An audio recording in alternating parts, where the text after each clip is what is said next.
كل عام وانتم بألف خير. تعالوا النهاردة هنعمل البسكويت مع بعض. معانا نص كيلو سمنة، بص ولا منها سيحاها ولا منها سايباها جامدة. شايفين عاملة ازاي؟ جايبة كيلو ونص دقيق، ومعانا السكر بودرة كده جبته على جزئين، 200 وبعد كده 200 يعني 400. وهنا الكيك شيف هاخد منه 5 جرام بس. وهنا فانيليا، بحب الفانيليا السايل، و4 بيضات.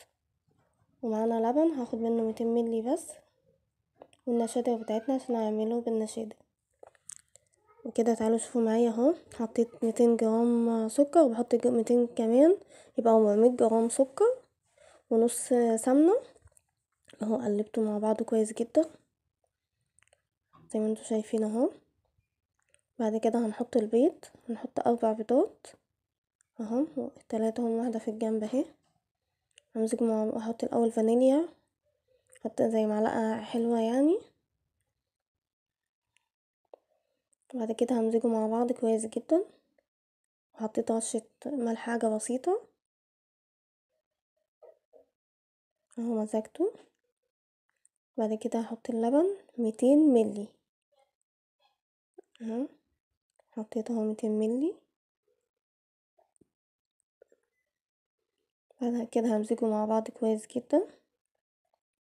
بعد ما قلبتيه ومزجتيه كويس جدا، هتجيبي الكيك شيف 23 جرام. انت هتاخدي قد ربعها كده يعني، 5 جرام ازيد حاجة، سنة بسيطة قوي. هو يدوبك ال5، حاولي تخليهم 5 بالظبط. هنا لغاية كده المقادير مظبوطة. هتيجي بقى هتشوفي، هتحطي النشادر عشان احنا هنعمله ريحة النشادر.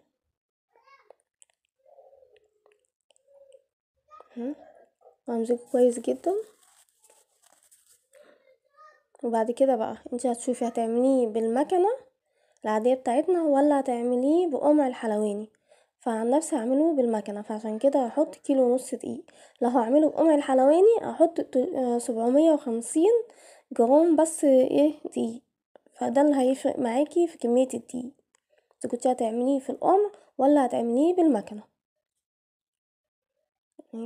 شوفوا كده معايا، عملته بالمكنة بقى عشان هم عايزين ايه يشوفوا بالمكنة ويتعبوا نفسهم شوية، فقلت لهم بمزاجكم. والدقيق ما بتحطوش نوبة واحدة، بتحطيه ايه شوية شوية وتقلبي. شايفين عجينة ما شاء الله. نيجي بقى ايه نعمله في المكنة. حطيته، اهم حاجة تغطيه بستريتش، غطيه بالشنطة اللي هي بتاعت الدقيق اللي هي كانت معاكي كده، غطيه. اهم حاجة تغطيه كويس جدا عشان ايه العجينة ما تبهدلش منك. وسيبيه يهدى شوية كده. لما تركبي المكنة وتجيبي سجانك وتجيبي حاجاتك كده وظبطي دنيتك اهي.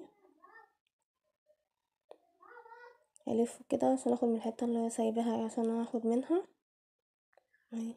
هاخد منها اهو بعد ما قطعناه. بحط صاجين مع بعض كده، هما صغيرين مش كبار. بعد ما سويت اهو، شوفوا كده ما شاء الله، ما صلى على النبي. اهي ما شاء الله كمية اهي حلوة اهو.